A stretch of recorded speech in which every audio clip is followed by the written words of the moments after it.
Tu ne peux pas prétendre avoir une journée réussie si tu n'avais même pas de plan pour cette journée. Et la deuxième erreur qu'il ne faut pas faire dès le matin, c'est d'appuyer sur le bouton répéter quand ton réveil sonne. Donc comme je t'ai dit, cette vidéo est une suite étape par étape. Ce sont des habitudes qui pourront littéralement changer tes habitudes et même changer ta vie si tu les appliques soigneusement. La première chose, tu ne te couches pas sans avoir d'objectif. Et la deuxième, quand ton réveil sonne, arrête d'appuyer sur le bouton répéter ou snooze ou 10 minutes plus tard ou 5 minutes plus tard. Déjà, quand tu fais ça, tu habitues ton esprit à un cycle tellement déformé, donc ça va avoir des conséquences sur ton cerveau. Et deuxièmement, qu'est-ce que tu gagnes en remettant le réveil sur 10 minutes plus tard? Si tu n'as pas été satisfait durant ton sommeil, c'est parce que probablement soit tu t'es couché tard, soit tu te couches à des heures vraiment complexes parfois. Tu te couches à 22 h, parfois à 3 h du matin. Ça désoriente ton cerveau. Donc quand ton réveil il sonne, même si c'est très difficile, lève-toi d'un seul coup. Arrête de remettre ton réveil à plus tard parce que quand tu fais ça, tu habitues ton cerveau à devenir paresseux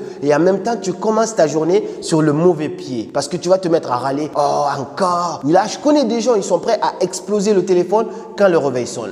J'ai une solution pour toi si c'est très difficile pour toi de te réveiller le matin. Imaginons que tu as mis ton réveil à 6 h. Si tu veux te réveiller de bonne humeur tranquillement sans te prendre la tête, avant d'aller au lit, quand tu mets ton réveil, mets le téléphone dans l'autre pièce ou mets le téléphone loin de toi. Quelque chose qui va te pousser à te lever. Ne laisse pas le téléphone à portée de ta main parce que là, tu as cette facilité à appuyer sur le bouton répéter. Mets le téléphone loin. Dès qu'il sonne, comme ça, tu es obligé de te lever. Et quand tu te lèves pour aller éteindre le téléphone, le but, ce n'est pas de rester dessus. C'est soit tu vas directement au salon, tu te dis je vais faire mes exercices physiques, soit tu bois de l'eau, soit tu fais des étirements, mais fais quelque chose qui te réveille instantanément ou va ouvrir les volets directement. C'est très difficile, je sais, parce qu'on adore tous dormir, mais il faut comprendre une chose, les choix difficiles donnent des résultats faciles demain et les choix faciles aujourd'hui donnent des résultats très difficiles demain. Et la troisième erreur que tu ne dois pas du tout faire dès le matin, c'est d'aller sur les réseaux sociaux dès ton réveil. Si je te pose la question là maintenant, honnêtement, si je te pose la question, tu vas me le dire dans les commentaires, quand tu te réveilles, quelle est la première chose que tu fais? 90% des gens aujourd'hui,